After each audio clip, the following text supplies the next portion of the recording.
Welcome, welcome.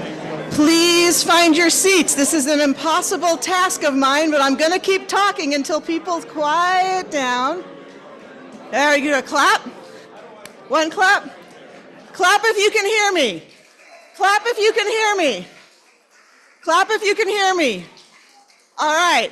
This is your 1 minute warning to find your seats, and then we're going to get going promptly in 1 minute. Thank you.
Okay. If Mr. Simitian would take his seat, please. There's one in every crowd. So, thank you all for coming today. What an incredible turnout. What a tribute to our honoree that you are all here today.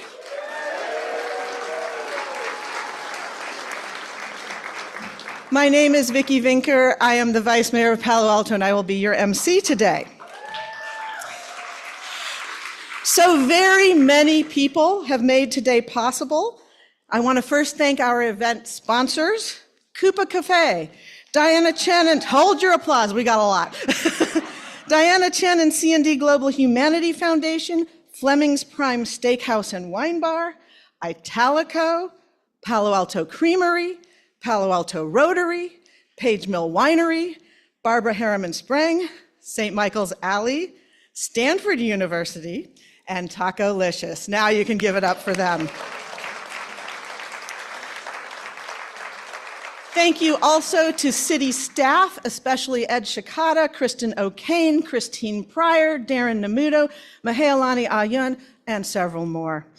We had an incredible planning committee who all contributed to the conception and execution of this event, including Megan Sweezy Fogarty, Charlie Wydens, Karen Holman, and Mayor Ed Lau. David Simon did some incredible video production, and how about pianist Jim Thurber? Jim, who has played at many of Joe's events, was the first surprise for Joe. Yes, we managed to pull this off without Joe knowing the agenda. So, none of you are allowed to hand him a program, no matter how earnestly he begs, okay? This is going to be some surprises. Now, so that Joe can see all the elected officials who turned out, I'm going to recognize them, starting with our beloved former Congresswoman who represented Palo Alto so admirably, Anna Eshoo.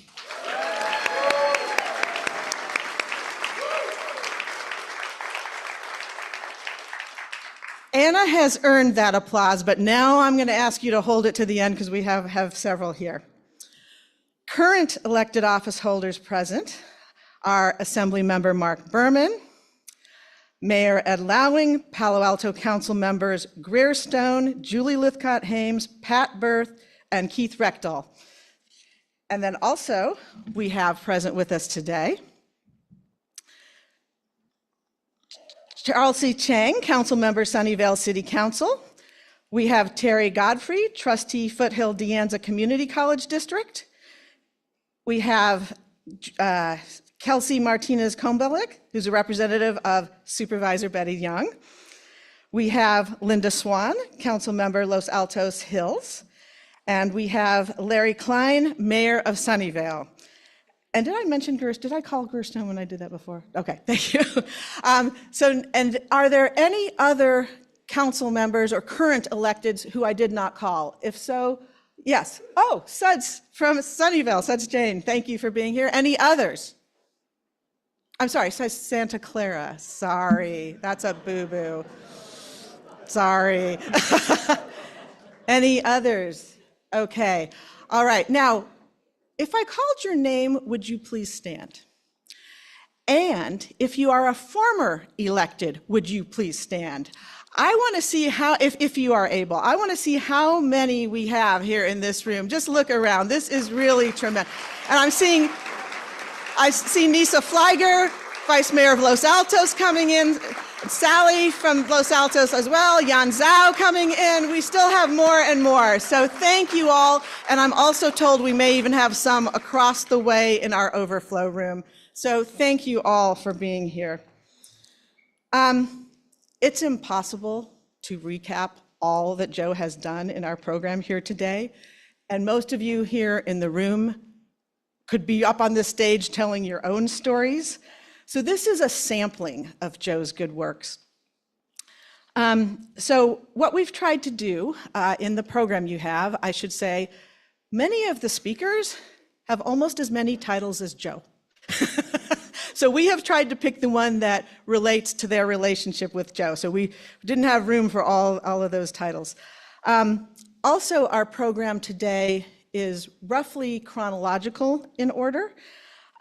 We'll have some slides that are excerpted from an incredible banner that's been put together with news stories and photos from Joe's good works over the years. So you can see that after you exit from the program today.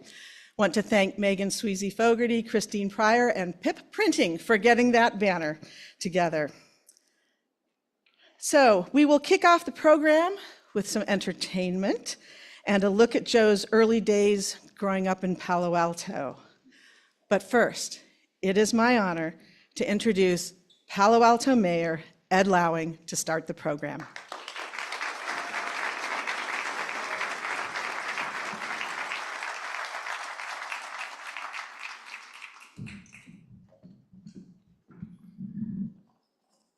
Thank you to Vice Mayor Vinker, and nobody else will say this, so I came up with a term to describe her in this event, which is she's the CSO of this event.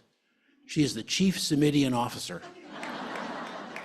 She's been in charge of organizing, driving, and leading this quite expanded team that she talked about, including representatives from Stanford and donors and the Chamber of Commerce and so on, and that got us to today. So Thank you, and you'll hear from her throughout the day.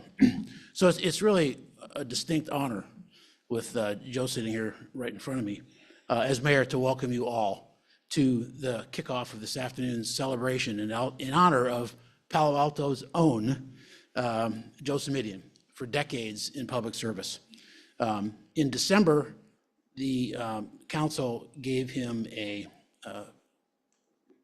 proclamation, which we are not going to read today because we think that the people are going to talk about what we already wrote in that proclamation. But the chambers were full, and it was a wonderful occasion. The city of Palo Alto is just absolutely thrilled to host this event today and welcome those who have come from down the street and up and down the peninsula and Sacramento and around the state to be here today in honor of him. And we're happy to share our neighbor and hometown hero, Joe Simitian, with all of you one more time. This event was a hot ticket. Don't know if you know that. It sold out in 24 hours from the time it was posted. I don't know. Some singer doesn't do that good. So in spite of that, there is now an overflow crowd who came anyway and are over in Joe's beloved children's theater watching this from there and will join us at the reception. And many are watching online. In all of Joe's long service of representing us, he's just made the city proud again and again in each of his roles. His lifelong commitment to serving others just makes him a role model for us and sort of, we hope, a reflection of how we model our behavior and our service. He also has an uncanny ability, in my personal experience, to connect, really connect with any audience that he's in front of. And I've been in a lot of different audiences.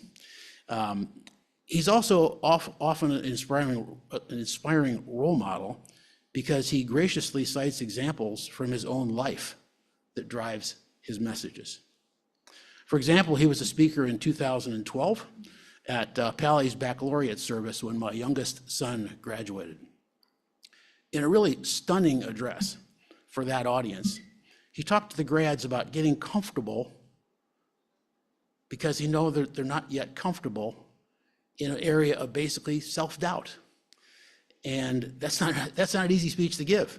So he talked about mistakes you might have made, if you have a fear of speaking, if you failed in some personal relationships, or you have ongoing high anxiety.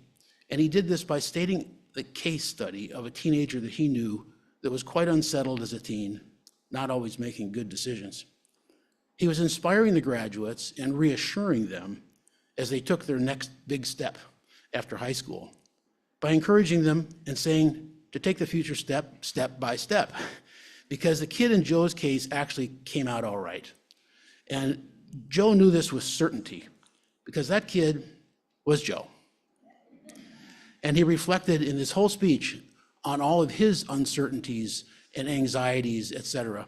And he was a role model by being that disclosing of his own personal life. Years later, I told Joe that I was the guy that elbowed my way out of the balcony of the Memorial Auditorium at Stanford where the speech was, and literally jogged down the path on campus to catch him and Mary so I could thank him for inspiring our kids for the future and maybe giving some hope to worried parents of those graduates that day. That's the man. That's our Joe, selfless in service. Thank you, Joe, for serving us in a spectacular way.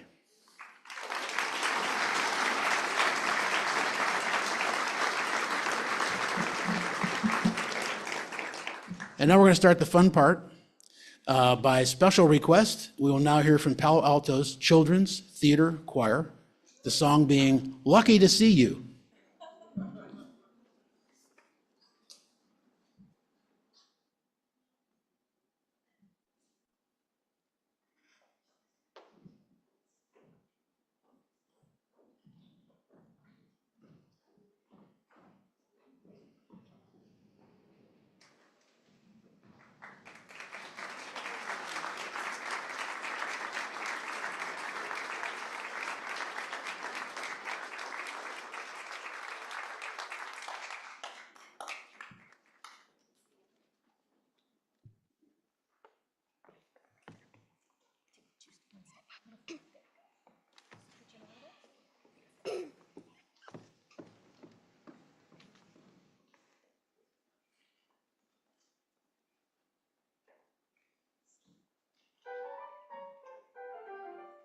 Piggy, Gerald.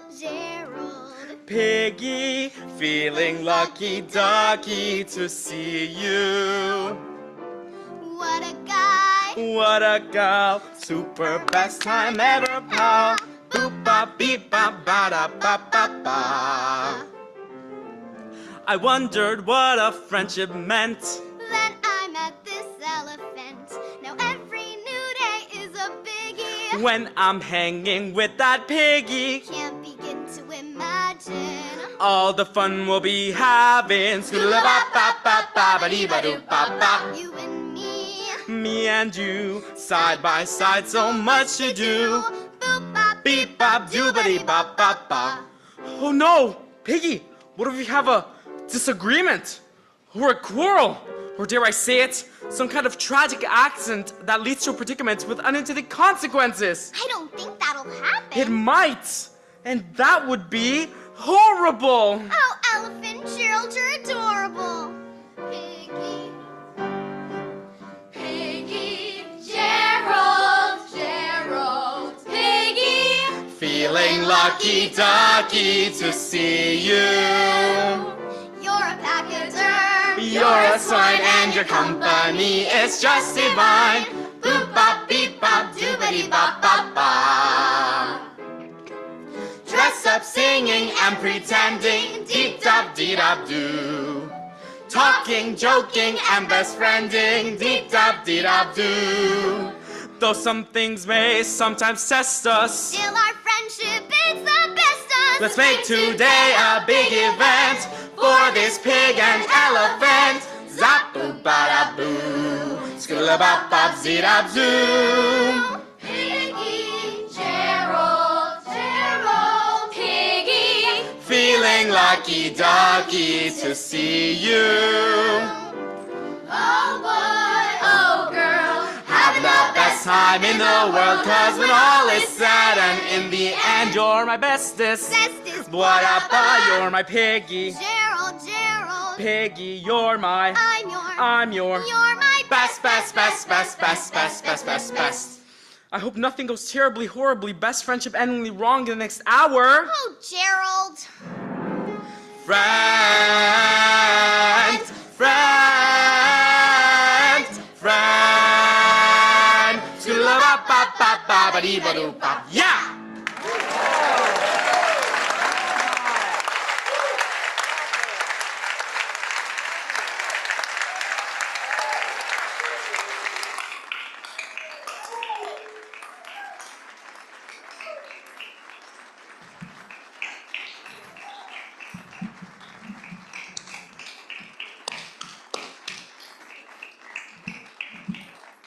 All right, terrific.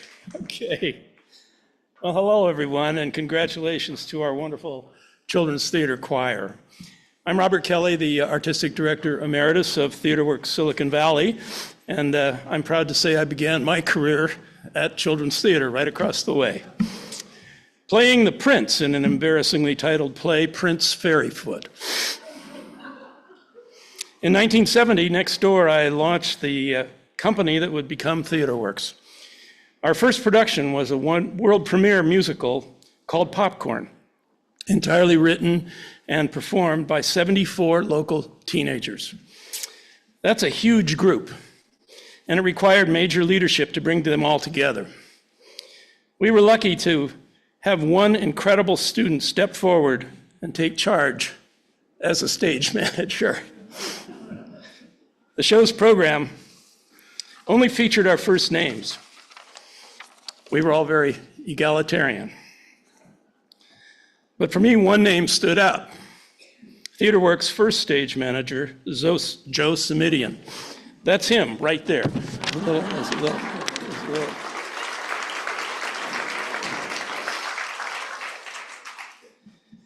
Joe's leadership and commitment to the city obviously began at a very early age. But there's more to the story. Popcorn debuted at a time of great unrest in Palo Alto.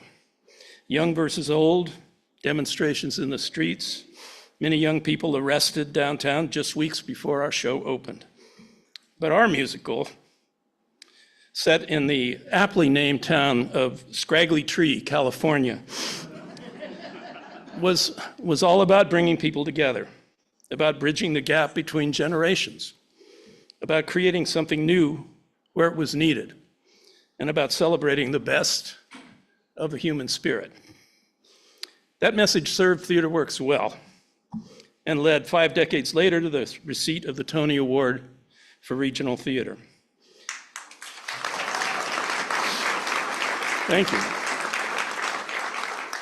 But more importantly, the message stuck with Joe Simitian, whose award-winning career in public service made him the greatest stage manager that Palo Alto ever produced.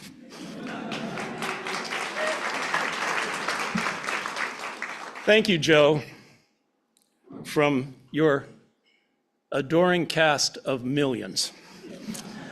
And now, let's hear more about Joe's early years, teenage years, from high school friends Scott Kilner and Jan Adams.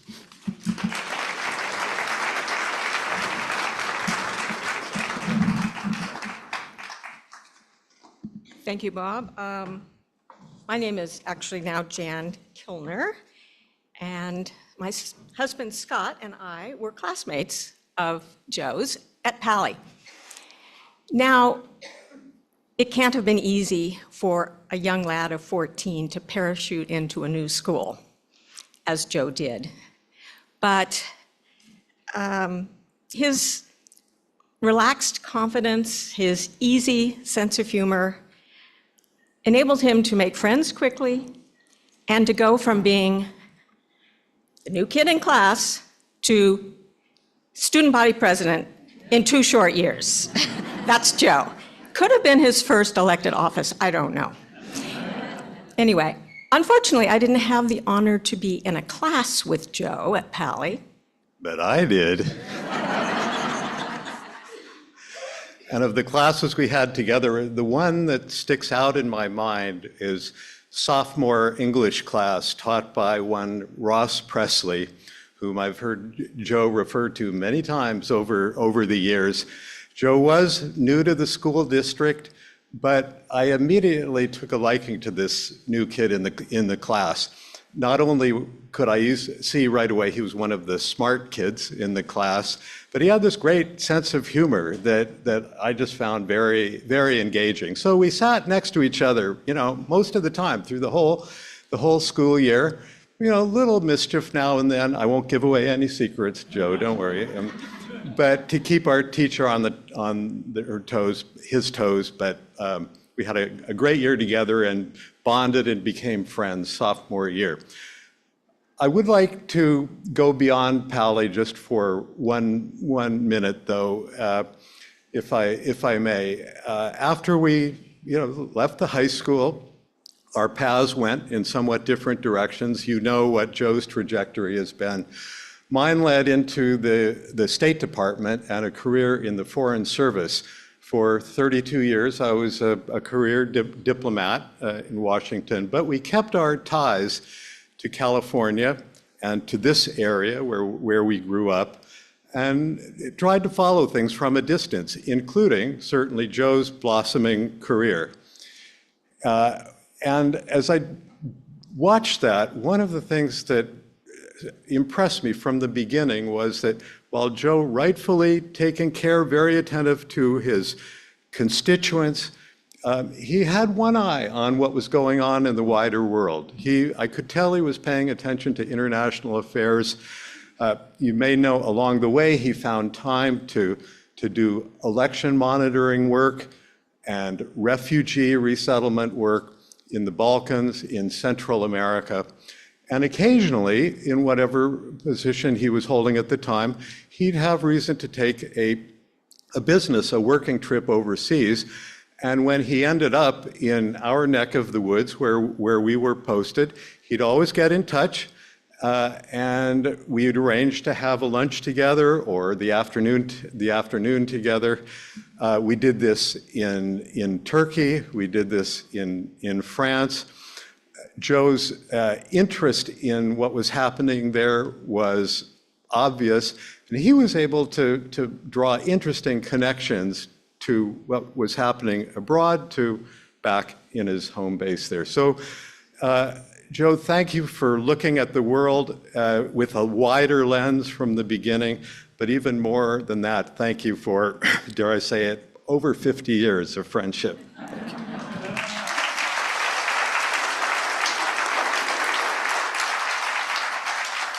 And if I make one more personal comment, it's possible, since for those 32 years of foreign service, we kept our legal residence in Palo Alto. So it is possible that we are the only people here who have voted for Joe in every single one of his elections.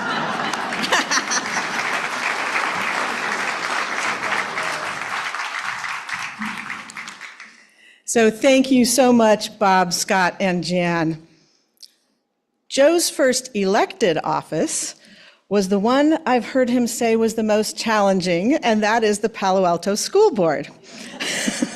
Joe served on the school board for 8 years, from 1983 to 1991.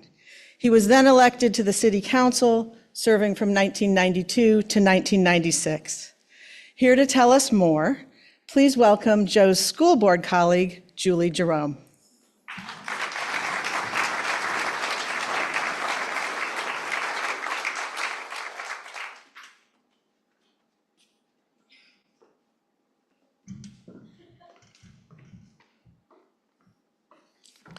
Thank you, Vicki. I served on the school board from December of 1989 through November of 1997, so it was a long time ago. My first 2 years on the board overlapped with Joe's last 2 years. The board had a custom at the time, perhaps they still do, of mentoring new members, and Joe was my mentor. Thanks to him, I was able to get up to speed fairly quickly. Among the issues we faced were the math wars, the reading wars, apparently perennial issues. But also, after years of declining enrollment and closing schools, we got to plan a second middle school. We had just one at the time, and helped develop the New Skills for Living course. My favorite Joe story revolves around acronyms and euphemisms.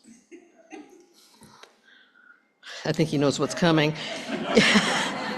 You probably know what PTA means, but CTA, SIP, SELPA, task, and what on earth is a multimodal assessment technique?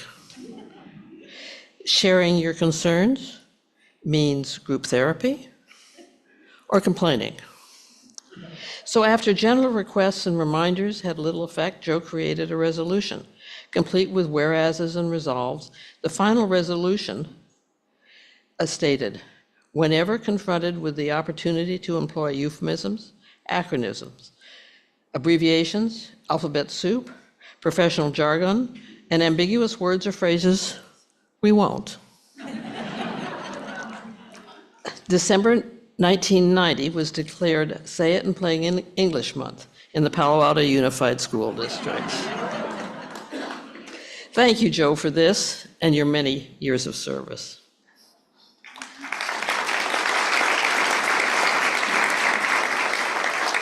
And now I would like to introduce Joe Huber, one of Joe's colleagues on the City Council.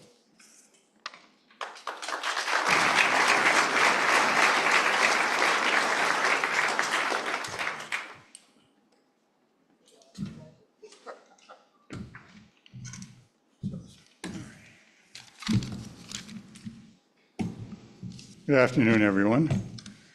We've been asked to say a few words about Joe. 2 minutes was the designation that we were given for the years that I spent with him on the Palo Alto City Council. And my only comment was 2 minutes is a very un-Simitian-like time frame, if you know. So, Joe, Laney Wheeler, Dick Rosenbaum, and I were first elected in 1991 and re-elected in 1995. So we served with Joe for about 5 years before he moved on to the county.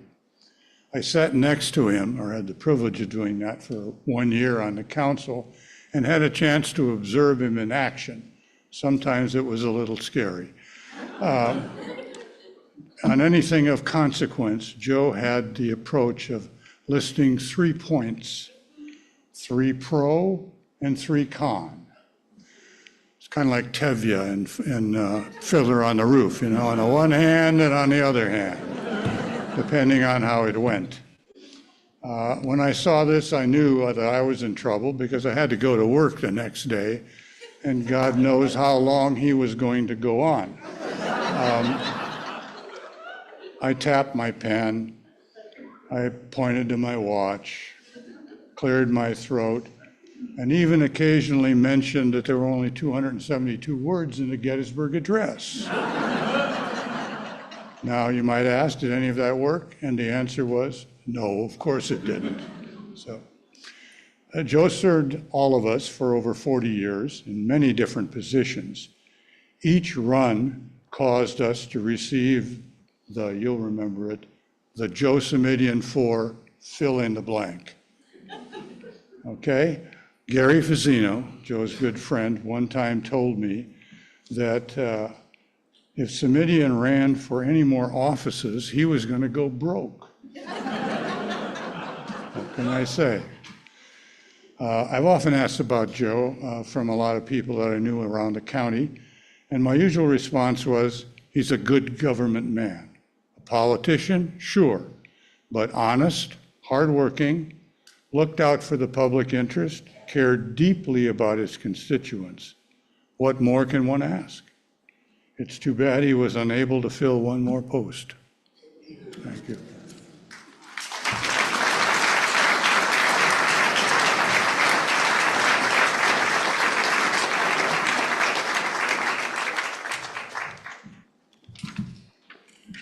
Well, we told people 2 minutes because we knew few would stick to it with a bunch of politicians. So thank you so much, Julie and Joe. So moving on to Joe's time at the county, or Joe's times at the county. In 1996, Joe was elected to the Board of Supervisors, serving a 4-year term until he was elected to the state legislature. In 2012, Joe got a second bite at the apple, returning to the Board of Supervisors, and this time serving for 12 years until he termed out just a few months ago. Joe's former Chief of Staff, Michelle Poche-Flaherty, was unable to make it, but to give us a glimpse into Joe's work at the county, we are blessed to have a community partner, Sherry Sager, here today.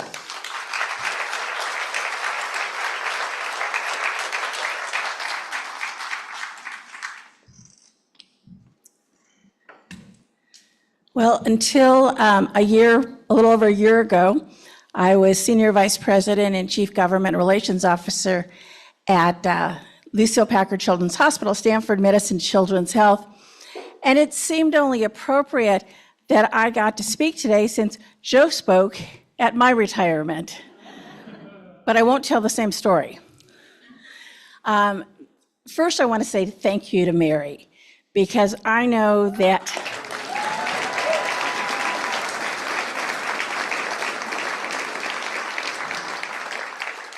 as great as Joe is, and he's an incredible public servant, having Mary by his side just enhances all of that.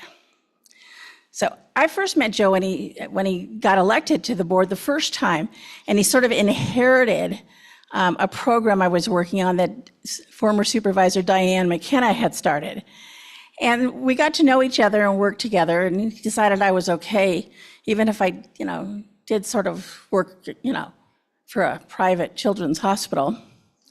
But when he came back from Sacramento after we'd worked a long time, we met and he said, Sherry, I've decided that during this time on the Board of Supervisors, I want to immerse myself in healthcare. I want to become a leader and I want to become knowledgeable. So I may be calling on you to ask questions. Well, he takes it to heart. Not only did he immerse himself in healthcare, and we see some of those results in that for the first time, we have clinics that are county clinics in North County and in the district, and got rid of the stereotype that people in North County didn't need to have county facilities. But more importantly, he jumped into an issue that's near and dear to my heart, adolescent mental health. And he said, how can we partner? And there are a lot of things, but again, I'm limited to 2 minutes. And so the two that are, to me, the most outstanding was his willingness to say, how can we do things differently? And he worked with an incredible colleague over at the Department of Psychiatry at Stanford Medicine, Dr. Stephen Adelsheim, who came in and said, there's this program in Australia that I think is a great model and hasn't been done in this country, and I think we should do it here. It creates an integrated healthcare system for adolescents, for young people between 10 and 23, that provides physical health care, mental health care, peer counseling, career counseling, and the kids actually get a say in how it's run, how it feels, what the culture is, even what the name of the program would be. If you drive down Middlefield, you will see the first program of its kind in the US, and it's called Alcove.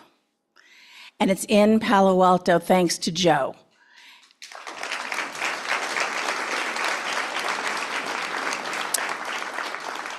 There are another half dozen or so throughout the state of California now, and others in the planning stage. But it was that foresight to say, we don't need to do it alone. How can we do it together?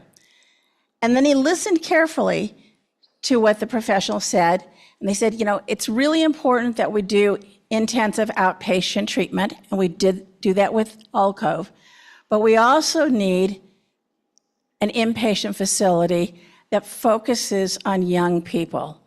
And that is here in Santa Clara County so that families don't have to leave the county to get the needed care. We always hope that we can take care and treat kids in the outpatient setting, and the inpatient setting is a last resort, but we need it.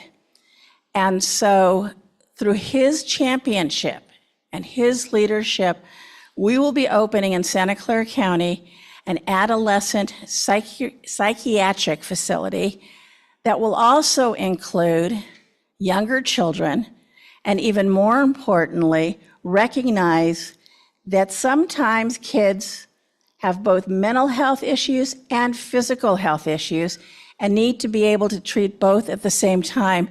And so there will be a med psych unit. This wouldn't have happened without Joe's diligence and persistence and leadership. When we did the groundbreaking 2 years ago, I asked him and that was when he got the hint that I was going to be retiring. I said, do you think I can come back for when it opens up, even if I'm retired? And he looked at me. So Joe, I want to thank you for all of what you've done for children, for adolescents, their parents, their families, all of the community, and for the wonderful partnership we've had since I was at Packard, so for almost 30 years. Thank you.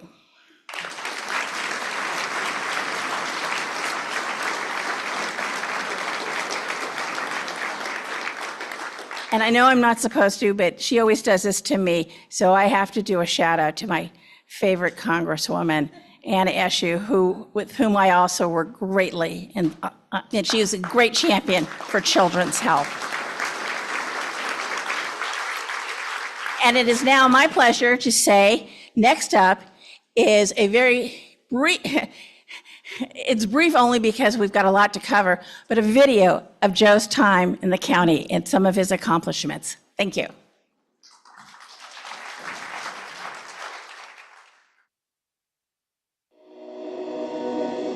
Joe Simitian is strategic. He has brought to this county organization a wealth of experience and commitment to the residents that he represents and serves.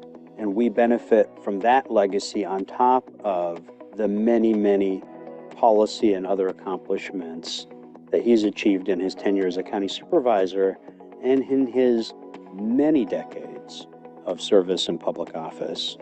It's been a real pleasure to have Joe, to learn from Joe, really. He brings to the board experience from his legislative career and a passion for our community, whether it's his district or any one of ours. And I'm going to miss his institutional knowledge, his intelligence, and the sophistication he brings to the board. We're a direct services provider for seniors in Santa Clara County. Joe really made the difference in our organization in terms of our ability to serve, from transportation to mental health and even food insecurity. He put himself on the line and used his political capital to make seniors the priority, which made all the difference in the world. I work mainly with Joe on Buena Vista Mobile Home Park, saving it 82% Latino, 95% low income to very low income. Everybody was told in late 2012, all the households, that they had 6 months to move. The place was going to be closed down and it was going to be developed. No one saves mobile home parks. It's just not done. It's an almost impossible feat. And in the end, the rabbit was pulled out of the hat, and Joe Simitian was the one that reached in the hat and pulled it. $14.5 million for 4.5 acres that is set aside for 75 years as an affordable housing, below market rate affordable housing site. There has been no politician that I know of who has been more dedicated to people, to the folks that he was voted to represent. The only reason to be in public office is to improve the lives of the people you represent. If you're not doing that, what the hell are you getting up for every day? That's not abstract. That's, real and tangible. Do people have the housing that's essential? Do they have the health care that's essential? Without overstating it, the reason we're here is to make a difference in people's lives. And as I say, if you're not doing that, then you're not doing your job, in my view. In 2018, Supervisor Simitian's office reached out to discuss his proposal for a county educator housing project. His innovative plan to use county land for housing was a bold and much-needed approach. He has been a steadfast advocate for teachers and students throughout his career. I want to thank you, Joe, for your unwavering commitment and impactful leadership. Supervisor Joe Simitian is a highly and deeply principled public servant. Throughout his tenure on the Board of Supervisors, he has shown a consistent commitment to protecting civil liberties, but above all, I think of him as an absolutely fierce advocate for his constituents. I can't imagine a better representative for the residents of D5 than Supervisor Simitian has been. I actually have dreamt about this place on numerous occasions, in actually visualizing what a new behavioral health center would look like for children and adolescents. And I'm just very proud to be standing in front of it and making sure that everyone understands what you have brought to our community. It is going to change lives, and frankly, it will save lives. It's a true honor to sit next to Joe Simitian for the last 4 years on the Board of Supervisors, also for his great work with our most vulnerable communities. The starting of the VHC North Clinic is completely his baby, and I'm very glad to be at the grand opening last week. And also his great help with our veterans, partnering with him to get the dental services and all the extra resources we need for our veterans is so important. Joe, it has been such an honor to know you for over 30 years, and an even bigger honor to get to serve with you. I have learned so much from you, truly. You are a master of so many subjects, and you have just such gifts to offer the community. And on the one hand, I could say you were an amazing mentor, and on the other hand, I could say a very good friend. Thank you for your service.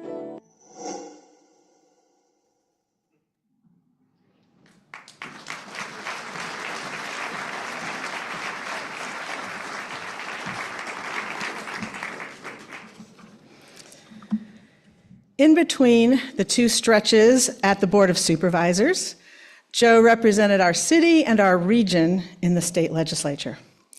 Joe served in the state assembly from 2000 to 2004, and then in the state senate for 8 more years from 2004 to 2012, making it a total of 12 years during which Joe left Palo Alto every week and went to Sacramento.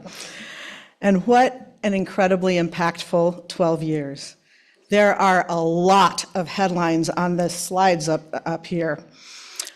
So first up, to tell us about those years is someone well known to this community, Michelle Liu.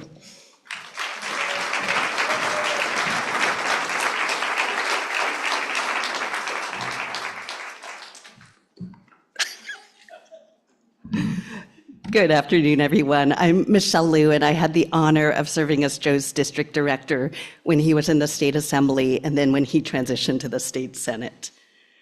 Joe took staff hiring very seriously. He did a remarkable job of building a cohesive, diverse team, not of folks who were carbon copies of him, but really brought new insights to his team. He had high expectations of us, although they were always higher for himself. And he trusted us as his advisors. So one day at his office at Town and Country Village, many of you will remember that, he brought the staff together for a staff retreat, and he told us, look, I really need you to be candid with me and give me feedback because so many people around me, they won't do that. We had a beloved office manager at the time, Carly Weiss, who was the epitome of elegance and grace, and she had the courage to go first. She said, Joe, tactfully, maybe you want to try some new eyeglasses. The room fell silent, and we all were not sure what was going to happen next. Joe looked at her, and he said, Carly, these are my new eyeglasses.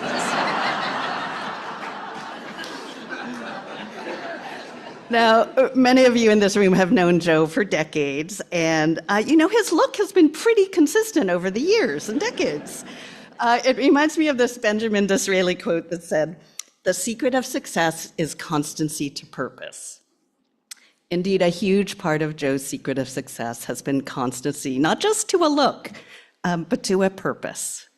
Lucky for us, that purpose has been public service. And while he might not be on the fashion pages of Vogue, he has always been focused on solving hard problems and doing good work. One last thing. So I work for Joe in the district office at Town and Country, and as Vicki mentioned, he was often rushing back and forth between Sacramento and Palo Alto. And occasionally, on a handful of occasions, he would call sheepishly and say, hey, can you just run down to a few stops at Town and Country and pick up my dry cleaning? And he was always apologetic about it because that was above and beyond, but it was something the staff wanted to do for him to make his life a little easier. And one day, 20 plus years ago, he told me, hey, Michelle, if you ever need me to pick up your dry cleaning. So I have been waiting 20 years.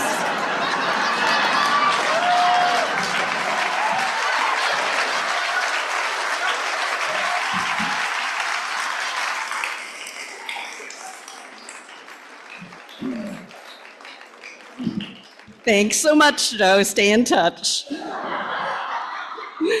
And now it's my honor to invite up Allison Tucker.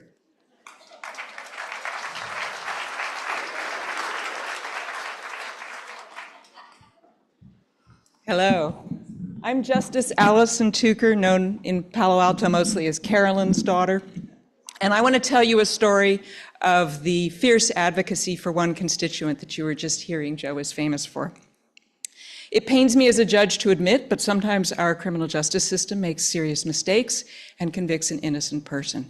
It happened in 1991 to Rick Walker. When I was a young lawyer, I represented Rick and persuaded the district attorney that he had been wrongfully convicted. He had nothing to do with the murder for which he had gone to state prison. He was almost immediately released from state prison, but with no money, no home of his own, no health insurance, no job. The state of California has a program to get money to people who've been wrongfully convicted, $100 a day at the time. But the process of getting that money is hopelessly complex. We persuaded the Attorney General of California, we persuaded the Victim Compensation Board of California, they made an award, but we needed the legislature to approve the award before Rick could get any money. And when I approached the state legislative office in charge of getting those approvals, I was told, Legislative year is going to end soon. Sorry, Rick will have to wait till next year. That's when I called Joe Simitian. Joe leapt into action, quickly got a tailor-made bill just for the purposes of approving Rick's compensation, got it through both houses of the legislature almost. On the very last day of the legislative session, we had only one more vote that was necessary, but at that point we learned that the Republican leadership, in retaliation for something that the Dems had done, had decided that none of their members would vote for any measure, no matter how important or well-meaning, that had fiscal consequences. And so Rick's compensation was doomed, and it looked like he would have to wait another year. But Joe didn't quit.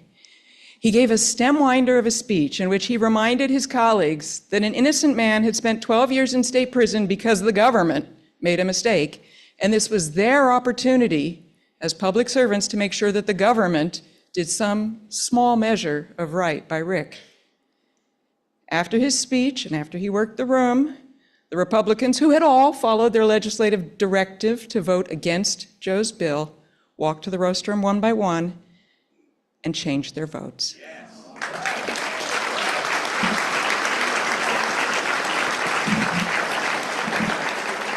I'm sure if Rick Walker were alive today, he would join me and my mother, Carolyn Tucker, in saluting you for your long career of public service. Thank you, Joe.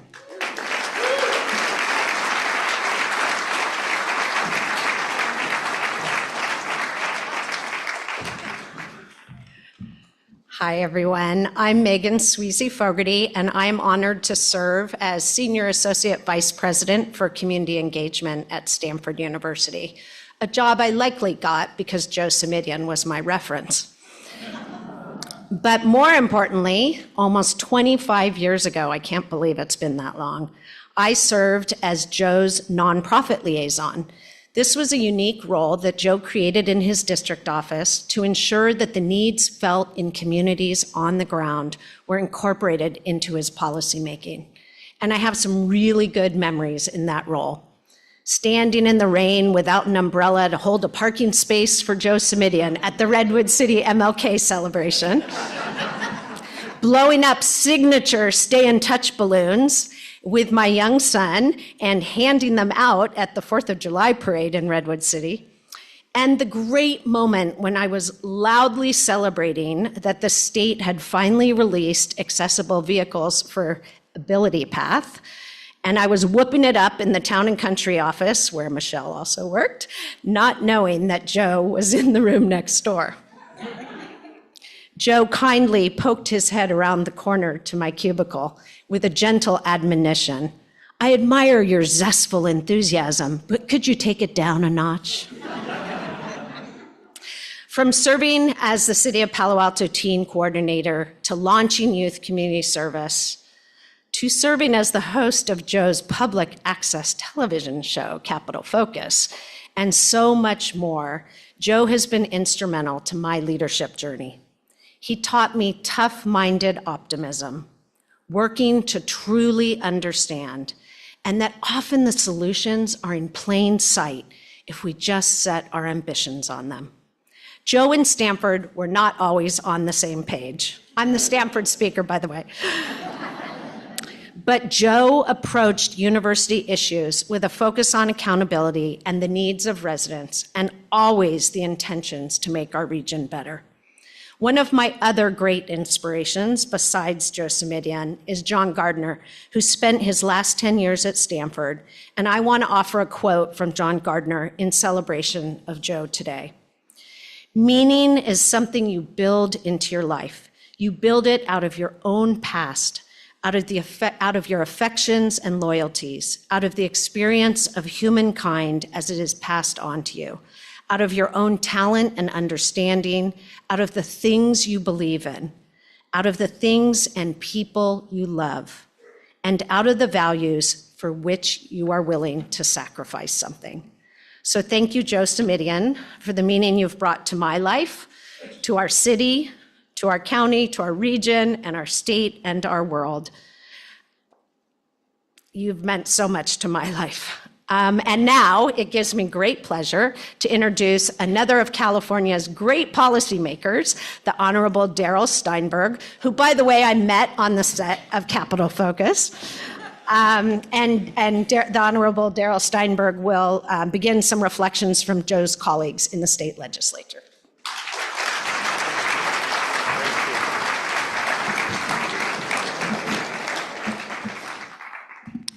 May the clerk call the roll, please. Senators Simitian and Mary, and honored guests, this is a great honor for me as a former colleague of Joe Simitian, Assembly member and Senator.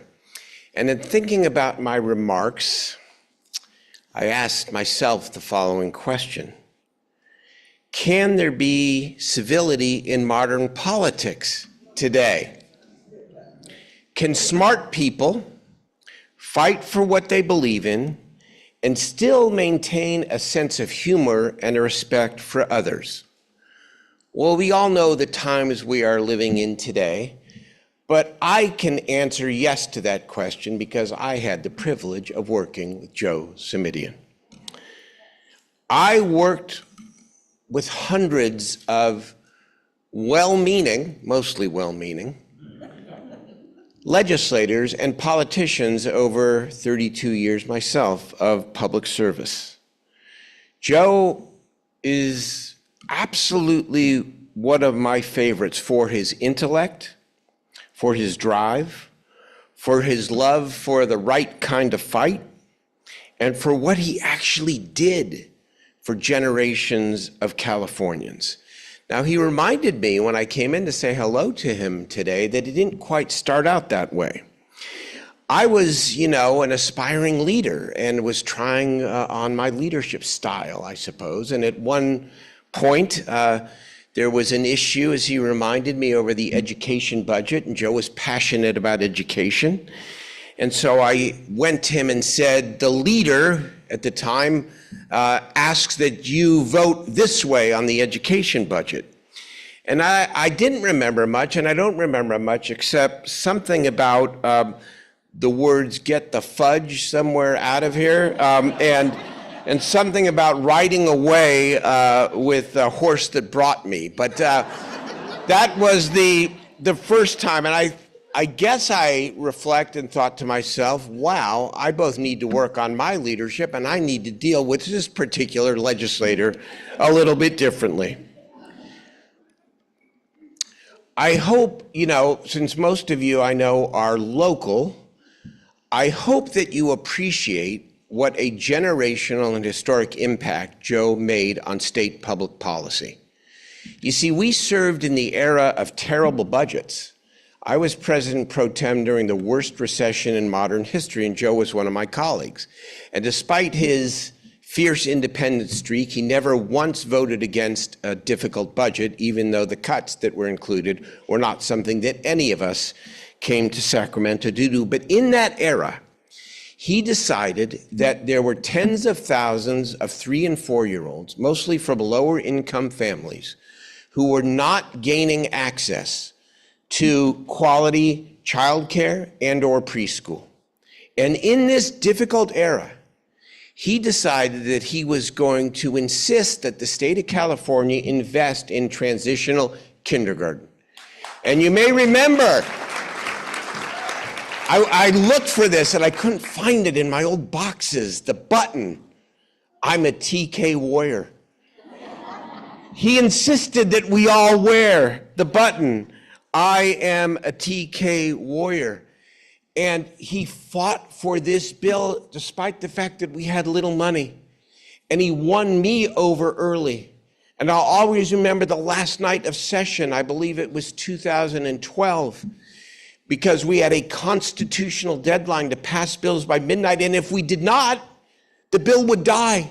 And who knows what would have happened in 2013 and 14. In fact, it was his last year, so he wouldn't have been there. It was 20 minutes to 12, and the bill was 6th on the docket. And usually as the pro tem, I didn't preside, I had a colleague preside, and they were just going one by one through the bills. And time was running out, and there was Republicans, again, many good ones, but they were, let's just say, speaking for a long period of time to kind of run out the clock. Joe, I'll always remember, ran to get me. Mr. Pro Tem, we need you. I need you. Can you come preside? And I remember walking with him up to the dais, and he followed with me, and I took the bill from 6th in the queue to 1st, and at 11:45, it came up. The Republicans didn't speak that long. If they did, I would have gavelled them down. And at 11:10, TK passed, was signed by the governor, and now 151,000 kids every single year have transitional kindergarten. He applied that same, and by the way, Justice, I remember that story that you told very, very well in that bill. But he did it so often on so many different occasions. How many lives saved because people now don't text while driving or call with their handheld phone while driving? I know some people still do, but many people, most people do not. And lives have been saved as a result, on and on and on again. And yet through it all, he did, despite, he could be prickly. But he always had this sense of humor, and he said something to me one time that I swear to God, I repeat this, if not once, at least once a week, if not twice a week.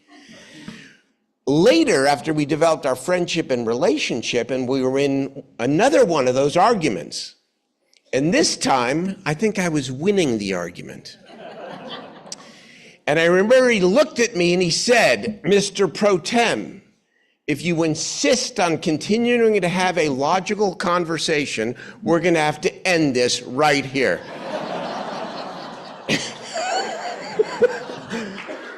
Who comes up with that? I want to end by repeating something that I said at the beginning. You're very lucky in the South Peninsula. I'm a Millbrae boy, by the way, Sacramento. To always send good and great representatives to Sacramento, but you assume and presume, I think most people do, that everybody who comes to Washington, D.C., or to Sacramento are stars, or apply the same work ethic, apply the same commitment, the same integrity, the same belief in the importance of government and democracy. And it's not true. And so those who actually apply this craft and this trade in the right way are rare. And you have and had in Joe Simitian, a rare human being, a rare politician, and a rare public official. Thank you, Joe.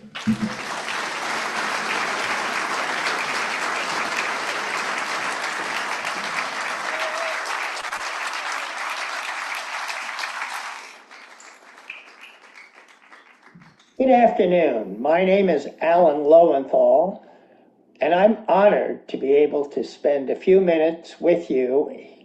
I wish I was there in Palo Alto, but I can't, talking about my dear friend Joe Simitian and the great legacy that he has left to the state of California. I served with Joe in both the state assembly and the state senate, and Joe left a lasting imprint on me in terms of what a legislator should be doing. Joe and I both served on many of the same committees: education, transportation, budget.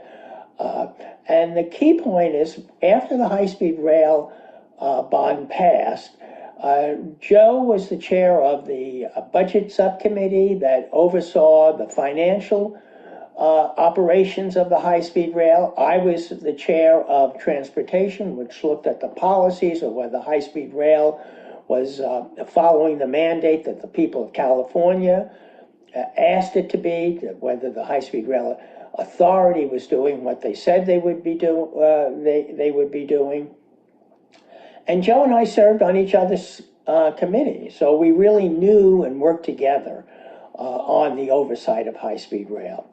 Joe, all along from 2009, when we passed the bond, and even before, in the years before, was always a great proponent of high-speed rail.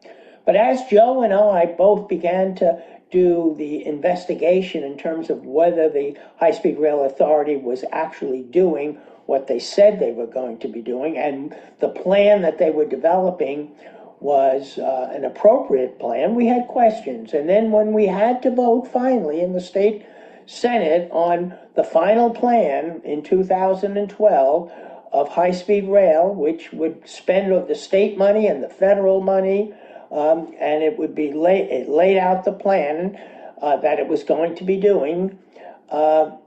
Joe gave an impassioned talk. It was, to me, the finest talk that was ever given on the floor of the state Senate while I was in the state Senate. And Joe laid out both the pros and cons, and then told the people of California and said he could not vote for this plan, as strong a proponent as he was for high-speed rail, because it really was not the best plan for the state to be moving forward. I had the same point of view as Joe, but I was tremendously moved by his comments on the floor.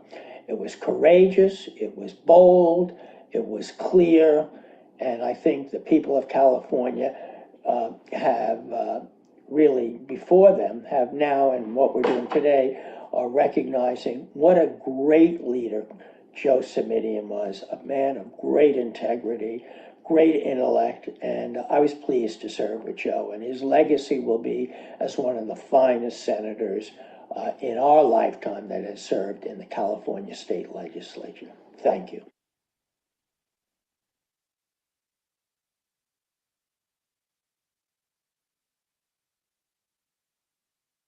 Hi, everyone. This is Senator Alex Padilla, proud to be joining virtually to share a big congratulations to my friend, Joe Simitian, celebrating over 40 years of public service with distinction. From the school board to the county board, and from city council chambers to both the Assembly and State Senate chambers in the state capitol, Joe has dedicated his career to making life better for his constituents and for all Californians.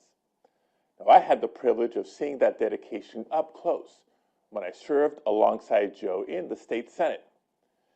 Whether working together on the Energy, Utilities, and Communications Committee, or simply watching Joe work so hard and diligently to make sure that his forward-thinking bills got through the Senate and through the Assembly, I saw just how seriously he took his role representing the people of his district.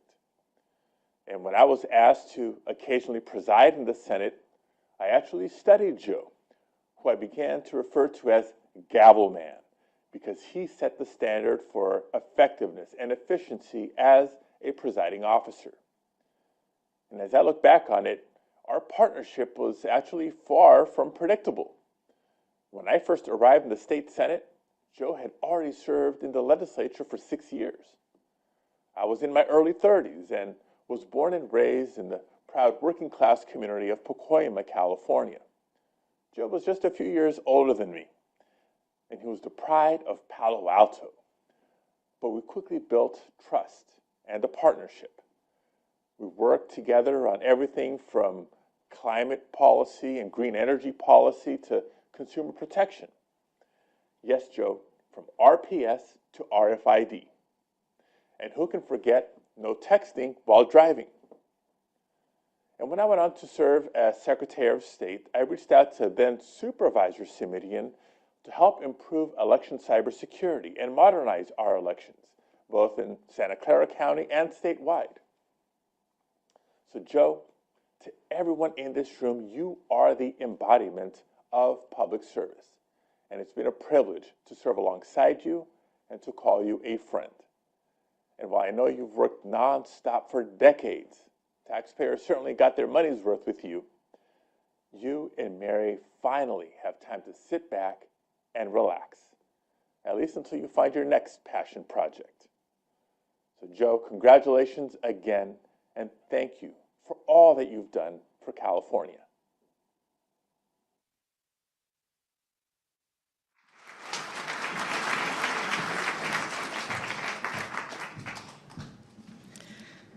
What a true tribute to hear from these three distinguished state senators.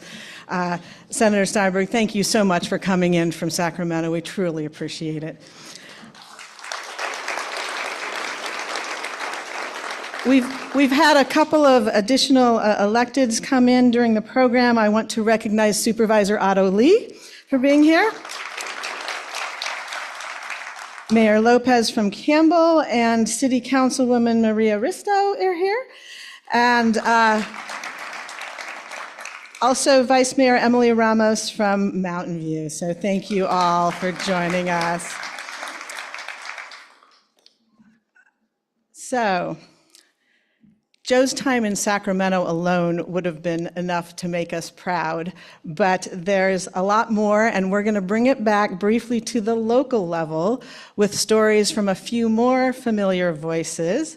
We'll start with a video, and then we'll have a couple speakers here in the room. And the first voice is someone else who also served on the school board, city council, and board of supervisors. So let's watch this video. Hi, everybody, and welcome to this celebration of Joe Simitian, someone I have worked with for a long time, including on school board, city council, and we crossed over as the Board of Supervisors.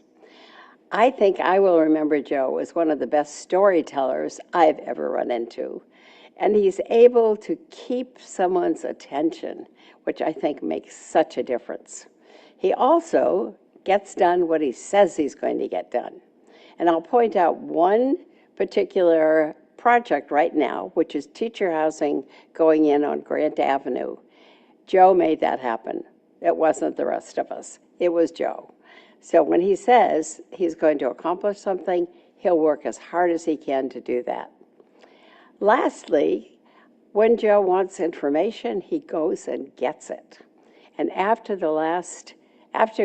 Hillary Clinton lost her race, he decided he would go to those states where it was unexpected and he would talk with people.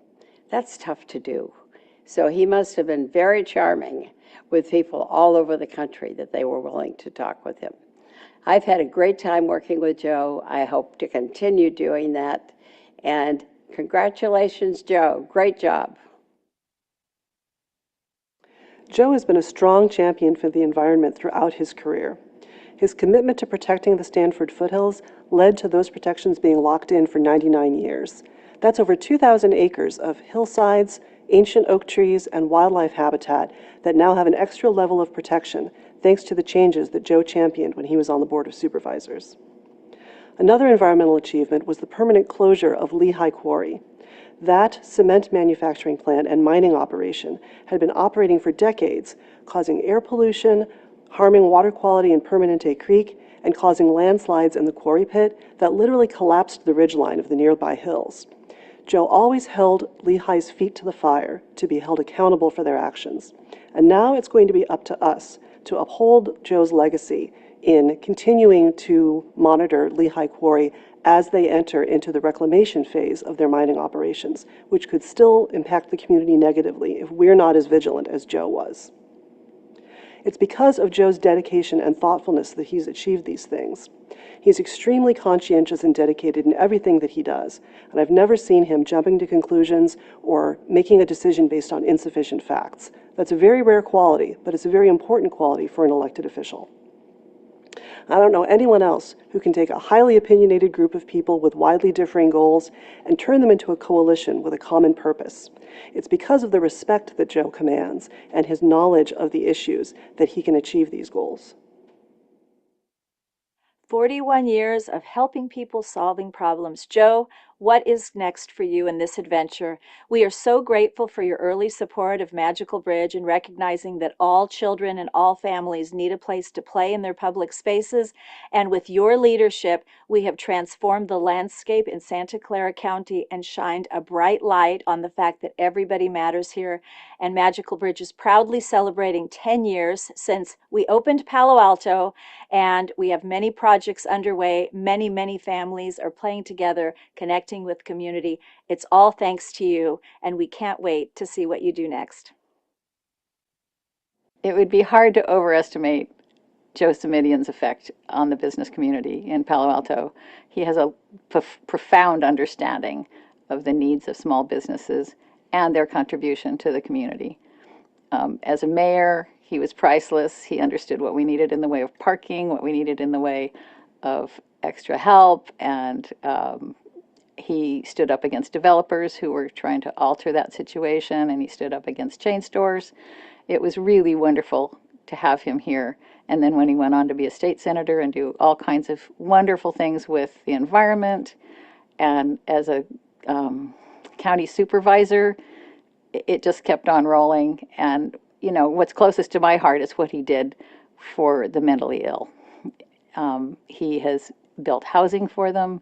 He has developed programs. And we love you, Joe. Fantastic work. Thank you for all the years.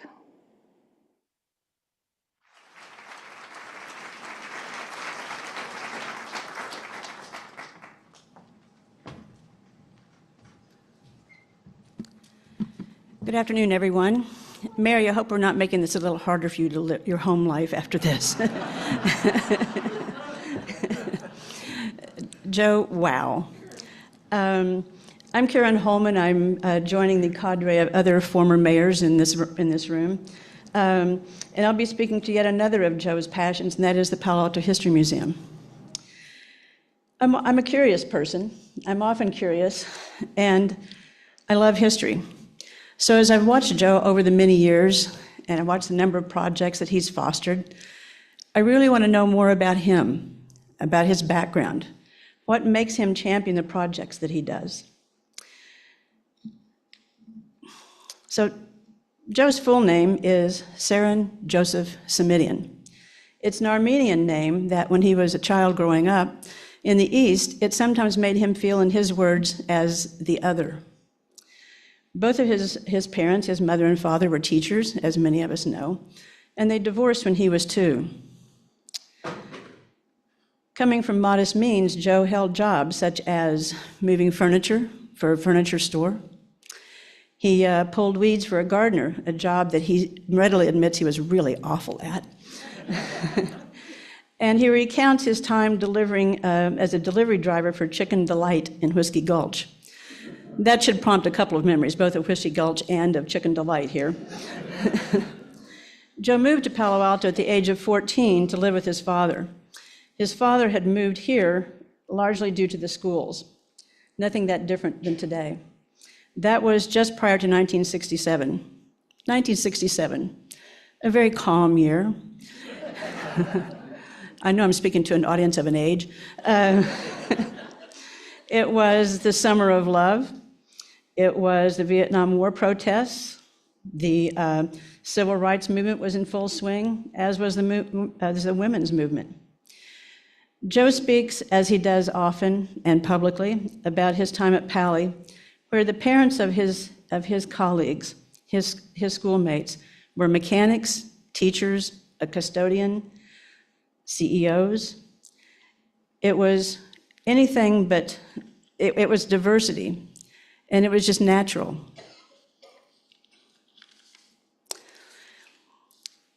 Even in the most abbreviated 2-minute story, which we're all limited to, or supposed to be, we likely see things in his support. Does his background lead him to support teacher housing, Buena Vista Mobile Home Park, the health and well-being of youth that we've heard stories, and there are just countless other stories that we've heard and ones that we haven't even begun to touch. And among his support has been that of the History Museum. Whether through county grants or statements of encouragement and vision, Joe has been steadfast. He lent his image and this quote to the construction fence at the Roth Building. And I quote, "It's important to tell the next generation about our history. And without the Palo Alto History Museum, it's hard to imagine that happening." That fence is now down, and the building in the home of the museum is truly beautiful. Joe, thank you.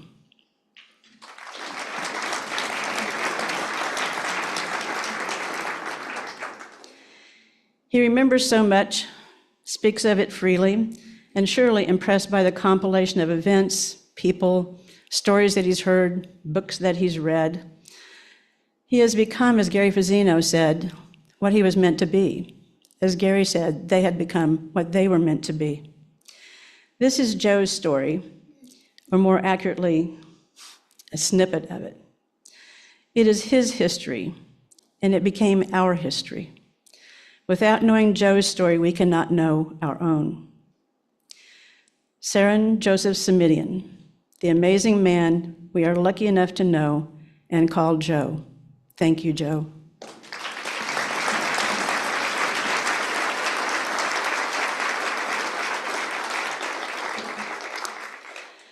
I know, as many of you do, that Joe's commitment to the History Museum is not only of his own making, it is also due to his friendship with Gary Fazzino, for whom the museum was so very, very important. Annette Evans Fazzino first met Gary, appropriately enough, at a city event that her employer, Fidelity Investment, sponsored. She was at the time building a career in finance.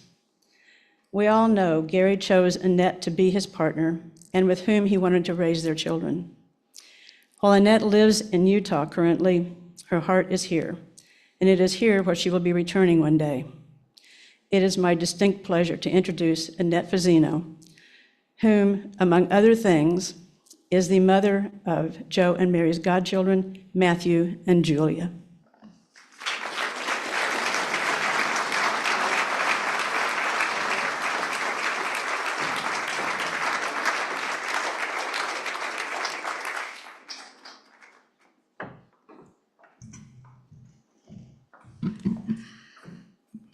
I am so honored to be here tonight to join in this celebration of Joe and the many contributions that he's made to our community. I'm thrilled that the Palo Alto History Museum is becoming a reality.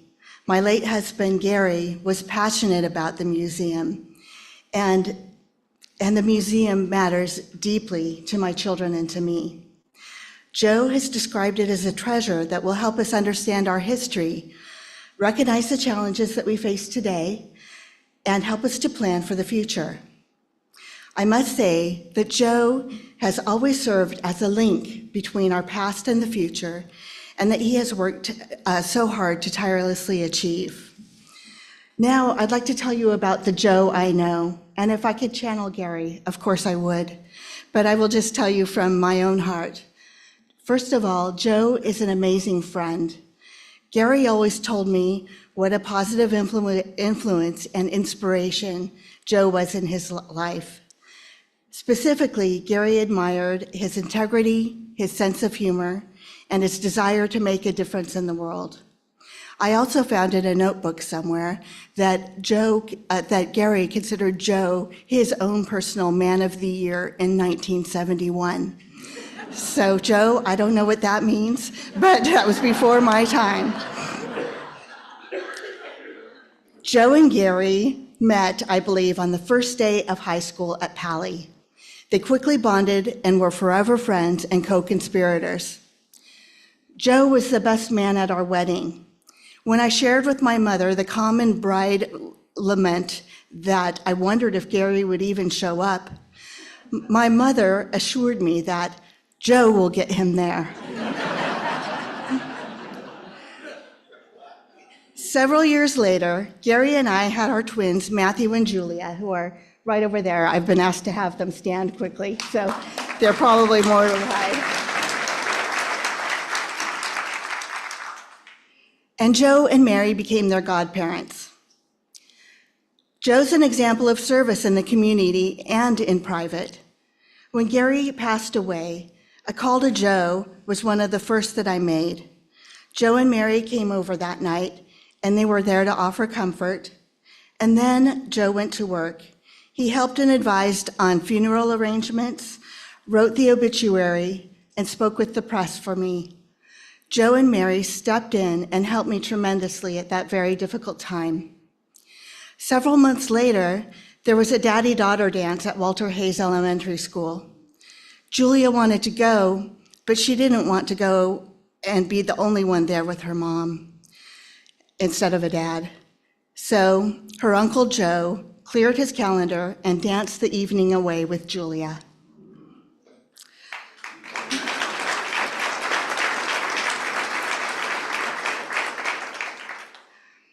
When the kids were in 4th grade, Joe invited them to tour the state capitol in Sacramento. He even put their names in lights to welcome them to the state Senate chamber. Matthew and Julia always remember that special time. Finally, Joe Simitian is the epitome of integrity. Joe always knows the right thing to do, and then he goes and does it. Joe is a visionary and always wants the best outcome for everyone. He is the leader and friend that we all hope for, revere, and respect. I'm grateful that my kids look to Joe and Mary for life advice.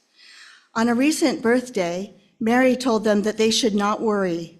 Things work out, and it's important to know that even if something seems insurmountable today, they can set aside their worries because almost everything is not that important. Joe told them not to do anything that is irreversible, and that if someone says you have to do a thing, well, maybe you do, but maybe you don't. Joe is a truth teller. He's a person who can always be counted on. He's a champion for those in need of anything. He lives his life with purpose and with principle. Joe found the perfect person to share his life with. He met his match in Mary, in all of these qualities and more. I am honored to call Joe and Mary my friends. Matthew and Julia and I love you both.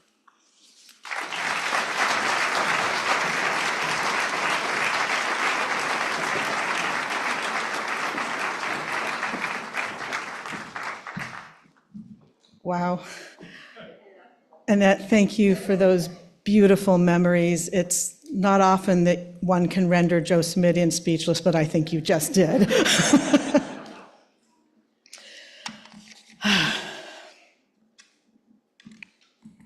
It's rendering me speechless. Joe, the vast body of work that you have left in your wake does render all of us speechless. As a friend recently said, you have left a lot of hardware around Palo Alto and the region. In Palo Alto alone, we have the Teacher Housing Project, the Youth Mental Health Center Alcove, housing for IDD adults at Mitchell Park Place, the History Museum, Valley Health Center North County, and the upcoming Project Home Key Transitional Housing, just to name a few. We've heard today about the vast breadth of the projects that Joe has championed, the legislation he has carried, the legislation he has stopped, and I know there are many more stories that all of you have. But we've also heard about the friendships and personal bonds that Joe has forged over a lifetime, from when he was youth through till, well, when he's not a youth now. And for the last several decades, Joe has had one particularly special bond, the one with his beloved wife, Mary Hughes. Joe and Mary's partnership is built on mutual respect, where their independent professional pursuits complement and reinforce each other in a unique and special way. If you've ever seen one of them watching the other speak or present, you have seen their pride in and admiration for each other. So it is my sincere pleasure to welcome to the stage two of Palo Alto's finest residents. Please help me say a great big thank you to Mary Hughes and the Honorable Joseph Simitian.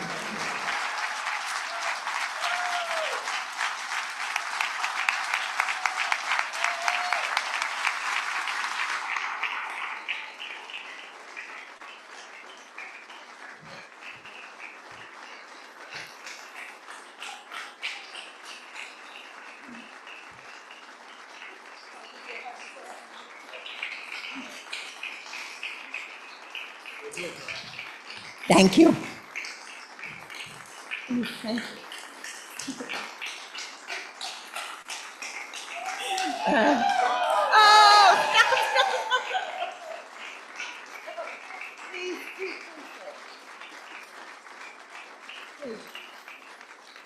My wife knows how to milk the applause. Don't get me started. Thank you. Thank you for honoring my Joe in this way. You are the essence of community. I could not appreciate you more.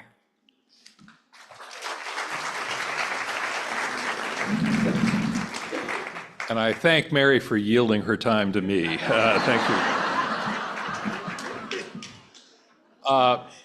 You've all been extraordinarily kind and extraordinarily patient, and if time permitted, and it does not, I would rebut each and every one of the speakers. But I'll limit myself to the Honorable Joe Huber, who rightfully remembers his occasional commentary on my volubility. And I remember we had a planner presenting to us at the Palo Alto City Council, and after about a half an hour of PowerPoint, the planner said, and my second point is, and Joe Huber turned to me and said, friend of yours?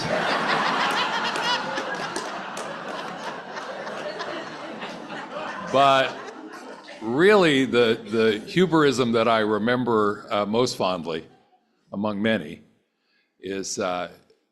was shortly after Joe and I had begun serving together. And we really didn't know each other before we ran in that same election in 1991.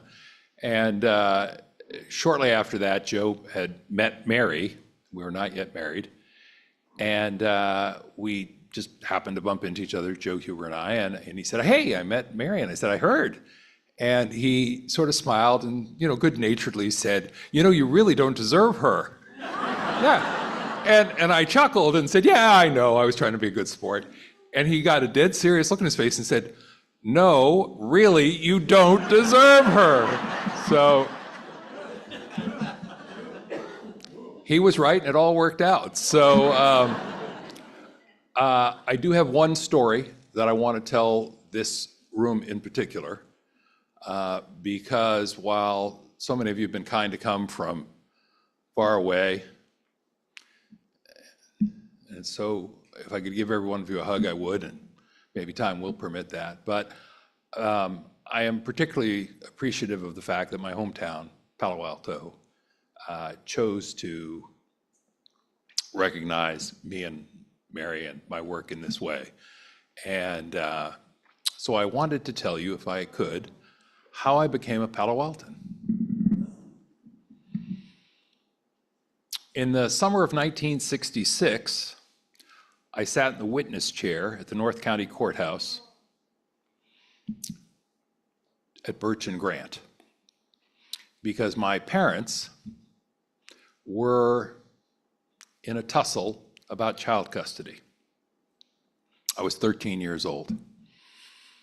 And this had been going on a while. My folks were divorced, as you heard earlier, when I was just a kid, an infant. And in 1966, my father went to court to see if, rather than visiting him then in Cupertino from time to time, if I could move here to Palo Alto, or actually Cupertino then, and if he could gain permanent custody along with his wife, my stepmother. And I sat in that courtroom, and as a 13-year-old kid, and there was a very, seemingly to me, wise and kind judge by the name of Stanley Evans. And just to show you how the degrees of separation are so close,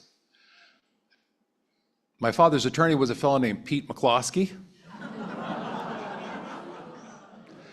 The judge was a fellow named Stanley R. Evans, who was kind and wise, also a former Palo Alto planning commissioner and city council member, also the father of Nancy and Liz Evans, with whom I would eventually attend Palo Alto High School.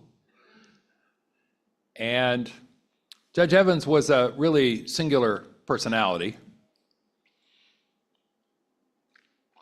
He played the violin, was a Marine Corps who fought in World War II, and went to Harvard Law School. just, another typical Palo Alton. And after I had testified and he'd heard the rest of the testimony, he called me into chambers one-on-one, which is kind of a scary thing for a 13-year-old kid. And again, he was very kind, he was very, very wise, and said, Joe, you're very lucky. You have two great parents, both of whom love you and care about you, both of whom want you to be with them. You're a pretty mature 13-year-old, so I'm going to let you decide. Who would you like to live with? And that was not a decision I was prepared to make as a 13-year-old kid. I did not want to pick one parent over the other. And I said, Judge, I just can't pick. I'm going to ask you to do that. And so he announced that I was fortunate to have two great parents, both of whom loved me and cared about me and wanted me, and that since things were going well, he was disinclined to disrupt the status quo, and so he left me in the custody of my mother in Colorado Springs, Colorado. So we got on a plane, flew back to Colorado Springs, Colorado, where I spent my 9th grade year in what was then a junior high school system. Visited my father and stepmother from time to time in Cupertino, as I had for years, until the summer of 1967. And I promise this story won't take 58 years. And this time, there was a judge named Judge Longinati in the North County Courthouse. And Judge Longinati saw things a little differently. He thought I was a young man headed for trouble, that I was in need of some serious discipline, and that I was not yet ready to make my own decisions, which perplexed me since I had been apparently wise enough at 13, but a year later, not wise enough. Welcome to the vagaries of our system. But I told him I had decided, after spending the summer here in Palo Alto, where my family had moved, my father and my stepmother, and making friends literally across this courtyard at the Palo Alto Children's Theater, that this was the place I wanted to be, and that I wanted to live my high school years with my father and my stepmother as much as I loved my mother. And he said, well, I don't care what you think. That's a decision for the court to make. And so he announced from the bench that he was going to leave custody with my mother, and that afternoon I should get on an airplane and fly back to Colorado Springs, Colorado. So I was, my 14-year-old self, left to figure out, what do I do about that? My mom and I got in the cab, drove back to some long-forgotten motel on El Camino Real, went to her room, started to pack, and I had a thought. So I excused myself and went to the restroom, where I opened the window, took the screen off, and hopped out the window, and took off on El Camino Real, heading north. Found a payphone, for those of you who are old enough to know what the hell I'm talking about, which then required only a dime. Called my friends at the Palo Alto Children's Theater, told them what was happening, told them I needed their help, and we agreed that we would rendezvous later that afternoon, which we did, just outside the building. They brought cold cereal and a blanket, because we knew that my friend Alden Cruz, son of Wayne and Alpha Cruz, was on a family vacation. So I could spend the night on the ground in the tool shed in the back of the Cruz home on Lewis Road, just a little bit south of the First Congregational Church. Spent the night, discovered that Palo Alto was surprisingly cold in the winter, The ground was surprisingly hard. Got up the next day, didn't know what to do, so I went back to my father and stepmother, said, Dad, I don't know what to do. He said, well, I don't know what we can do either. He said, and don't misunderstand me, but I have to call the police or I'll be in trouble and you'll be in trouble. But if you go back to Colorado, you're right, we probably have to give it up. So I sat there in an apartment on University Avenue while he called the Palo Alto Police Department. The policeman came and said, son, I'm sorry, but I have to take you back to your mom. She's waiting for you at the motel on El Camino Real. And so my father watched as I went down the stairs, got in the car, drove off with the Palo Alto Police Department officer back to El Camino Real. Now the route he chose was on Middlefield Road, just about a mile from here, headed towards Oregon Expressway. And even then, traffic was not good, which means we hit the light and he had to stop in traffic, stuck. And again, even as a 14-year-old, I had the thought, well, if I fly back to Colorado, this is all over, and that's not what I want. So while he was stuck in traffic, I opened the door and took off.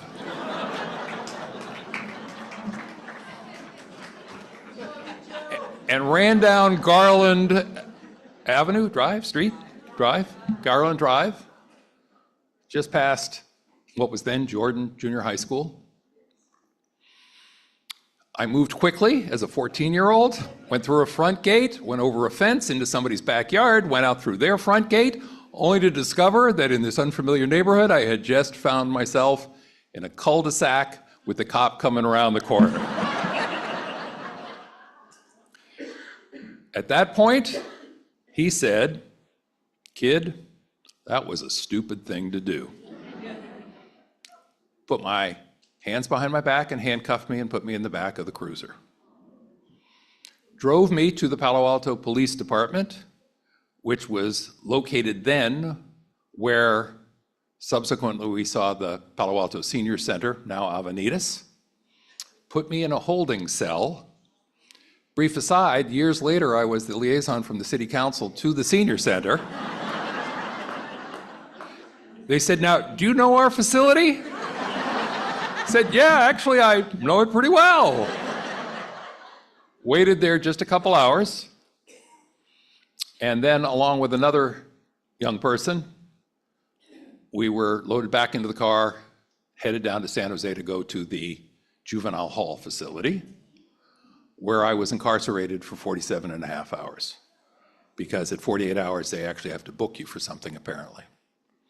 Now, to give you a sense of how clueless I was, and I do mean clueless, the drill is you get out of your clothes, your street clothes, whatever, and they give you a pretty raggedy pair, or gave you in those days, a pretty raggedy pair of sneakers, some white crew socks that kind of barely stay up on your ankles, blue jeans, pair of briefs, and a colored t-shirt. And then you go, after you've showered, you go and put your clothes on, you go see the nurse. And the nurse says, are you using drugs? I said, oh, no, ma'am. Now, even as a 14-year-old, I knew that look said, you are such a liar. But truly, no, ma'am. She said, marijuana? Oh, no, ma'am. And then she said, stick out your arms. And I was so clueless, I thought she wanted to see that my fingernails were clean. So I stuck them out. And she looked kind of annoyed and turned them over and then started looking up and down my arms. And it was only later that somebody explained she was looking for needle tracks. I had no idea what the heck that was all about. And I ended up spending the next 2 nights in juvenile hall and in a small cell with a bunk bed. And juvenile hall at that time was overcrowded, so there was a guy in the top bed and a guy in the bottom bed, and they threw a mattress on the floor, which was mine because I was the new kid. And one of the kids was supposed to have gone for a joyride, stolen a car. The other kid was supposed to have been dealing drugs. the kid on the top bunk thought that spitting on me from the top bunk while I was asleep at night was some form of amusement or recreation. So I have this memory. And after 47 and a half hours, my parents, with the help from the lawyers, worked it out. And I concluded I wanted to be a lawyer because, as far as I could tell, everybody who was making decisions about my life was a lawyer. And so I should become somebody who got to make those decisions rather than have those decisions made for me. And the deal that was struck between my parents and the lawyers, with the judge's consent, was why don't we let him stay with his father and stepmother in Palo Alto for a year and see how it works out. So I spent a year here, 1967 and 1968, to see how it would work out. And here we are, 58 years later.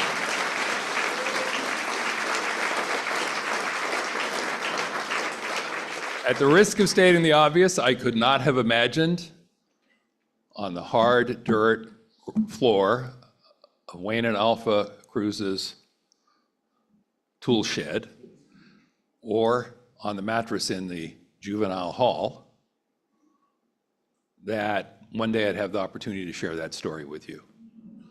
I could not have imagined that the courthouse, where I spent 2 summers, would end up being the location for my Palo Alto district office as a member of the Santa Clara County Board of Supervisors.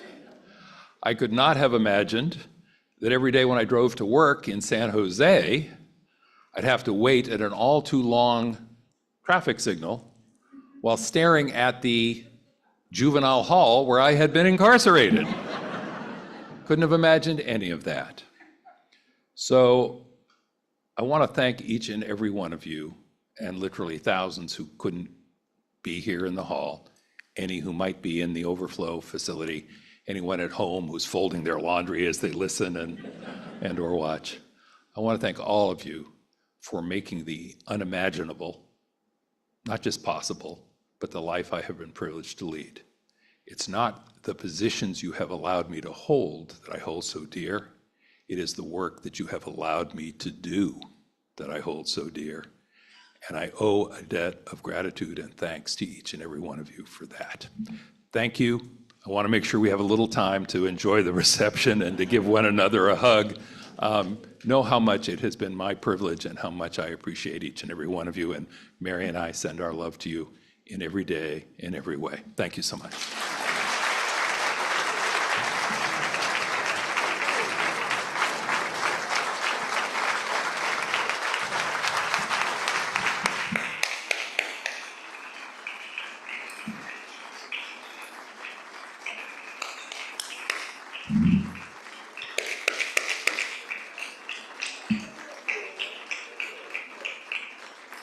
Well, thank you, Joe, for sharing that story of how extraordinarily badly you wanted to stay in Palo Alto. And I hope that after today, you know how extraordinarily badly Palo Alto wants to claim you. So thank you for that. So this concludes our program. A thank you to all the extraordinary speakers. If you are one of those, please come up here for a quick photo. If you're not, please go to the reception. Extraordinary food from our local restaurants. There is a thank you Joe poster where you can leave your own note. There is Joe trivia. There are all kinds of wonderful things. So thank you for being here today, and please do go down the hall to the reception. Thank you.